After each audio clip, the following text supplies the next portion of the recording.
In today's video, we'll give you a summary of the FinCEN anti-money laundering and counter-terrorist financing related priorities released in June 2021 for the financial services sector.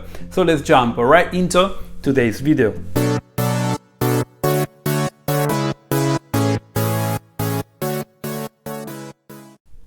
Hi and welcome to FinCrime Agent, my YouTube channel where every week I'm releasing a new video to talk about anti-money laundering and financial crime prevention related topics. In June 2021, FinCEN, the US Financial Crime Enforcement Network, released its first government-wide priorities related to anti-money laundering and countering financial crime and terrorist financing. In this video, I will provide my summary about the FinCEN priorities to help regulated firms with the review of those priorities before the actual regulations related to them will be released by FinCEN in 2021. Let's start to look at the 8 FinCEN priorities. Those are corruption, cybercrime, cybersecurity and virtual currencies, foreign and domestic terrorist financing, fraud, transnational criminal organization activities, drug trafficking, human trafficking and human smuggling, and last one, proliferation financing. FinCEN is also expected to develop a mechanism for granting no-action relief to financial institutions for certain Bank Secrecy Act and AML and counter-terrorist financing compliance violations. Let's start with priority number 1. Corruption. According to FinCEN, it has been estimated that corruption reduces global gross domestic product by between 2 and 5%. Corruption, both domestic and foreign, threatens US national security by eroding citizen faith in government, distorting economies, and weakening democratic institutions. As a result, financial institutions are being asked to prioritize efforts to close vulnerabilities in the US financial system in order to prevent bad actors from laundering or concealing their criminal gains derived from corruption-related activities. Priority number 2, cybercrime, cybersecurity and virtual currency. In their AML priorities document, FinCEN say about cybercrime, including relevant cybersecurity and virtual currency considerations, that Treasury is particularly concerned about cyber-enabled financial crime, ransomware attacks, and the misuse of virtual assets that exploit and undermines their innovative potential, including through laundering of illicit proceeds. Among other key areas, FinCEN expressed strong concerns about the spread of ransomware attacks, which are creating a security issue on public and private networks, business email compromise (BEC), and virtual assets used to transfer and conceal the proceeds of crimes. Sorry for the very quick interruption. If you are finding valuable this video, you can show your appreciation by subscribing to FinCrime Agent and press the thumb up on the video. This will make it super easy for you to consume more videos published on FinCrime Agent in the future, and as I'm growing my audience, I can also make more videos for you. So thank you for your support. Back to the video now. Priority number 3, foreign and domestic terrorist financing. The financing of terrorism, either national or international, continues to be a high priority.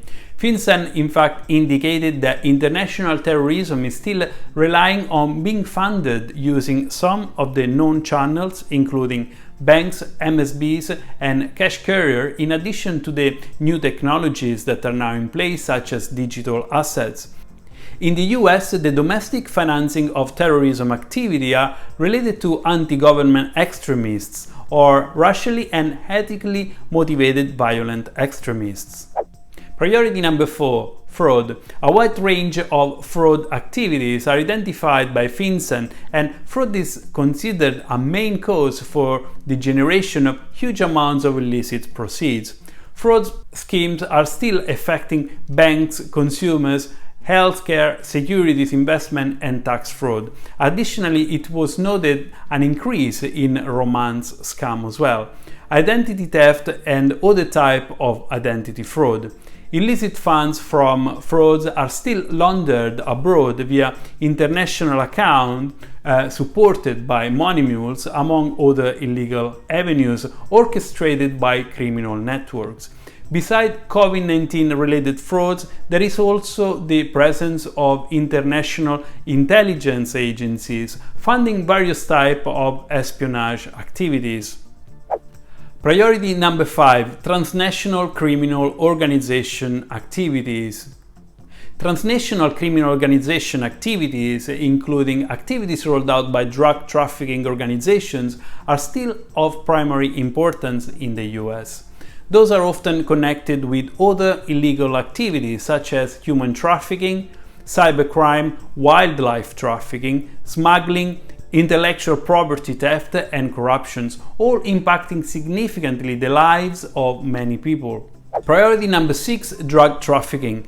FinCEN indicated that drug trafficking organizations are using more often professional money laundering strategies with more complex arrangements across all parties involved. An example of scheme used by drug traffickers is the use of trade-based money laundering in order to clean or transfer across countries funds derived from illegal drugs-related activities. Priority number 7: human trafficking and human smuggling. According to FinCEN, the US financial system is exposed to human trafficking and human smuggling. Based on a prior advisory publication, it's understood that human smuggling networks use various techniques to move illegal proceeds, including cash smuggling operations through professional money laundering providers, and the logistic behind housing and transport of victims. Again, we see also in this space the use of TBML techniques, as well as the use and structure of funnel accounts to launder proceeds of crime from human trafficking and human smuggling. Priority number 8: proliferation financing. Sanctioned nations are being supported by international networks for the proliferation activities they are involved in.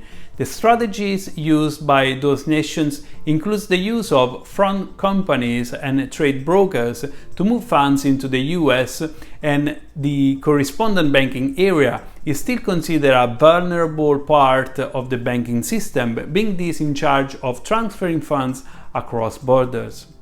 Now that priorities are released by FinCEN, the key challenge here for financial institutions and the broader regulatory compliance sector will be to translate those into tangible changes to be implemented within their operational activities. The financial services sector is still seen as a key area to identify financial crime risks. Hence, future guidance about the areas of true focus will be welcome and expected by FinCEN in the very near future. Also, as regulations will be rolled out in 180 days from when those FinCEN priorities were initially released, FinCEN indicated that until that point the sector is not required to make imminent changes based on these priorities. However, as those are already available to the industry, would be helpful for US regulated financial institutions to be prepared, as new actions will soon be required to comply with future FinCEN changes and regulations. With that, I am at the end of today's video. If this video was useful to you, you can show your appreciation and support my channel by subscribing to FinCrime Agent and press the thumb up. Also, remember to check the description to find some useful links, including how to support FinCrime Agent on patreon.com. And lastly, thank you for watching. I hope you have enjoyed my video, and until next time, see you soon.